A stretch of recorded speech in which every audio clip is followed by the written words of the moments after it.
শহীদ president Ziaur Rahman, সাবেক প্রধানমন্ত্রী খালেদা জিয়া ও আরাফাত রহমান কোকোর রুহের মাগফিরাত কামনা এবং শরীয়তপুর ১ আসনের নবনির্বাচিত সংসদ সদস্য সাঈদ আহমেদ আসলামের বিজয় উপলক্ষে দোয়া ও মিলাদ মাহফিল অনুষ্ঠিত হয়েছে।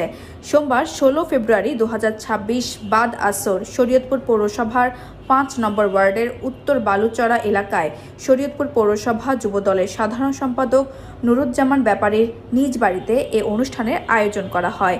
নুরুজ্জামান ব্যাপারীর সভাপতিত্বে ও সিরাজুল ইসলাম আকাশের সঞ্চালনায় আয়োজিত অনুষ্ঠানে স্থানীয় নেতাকর্মী ও গণ্যমান্য ব্যক্তিবর্গ উপস্থিত ছিলেন। শেষে দেশ ও জাতির কল্যাণ এবং নবনির্বাচিত এমপির সফলতা কামনায় বিশেষ দোয়া ও মোনাজাত করা হয়।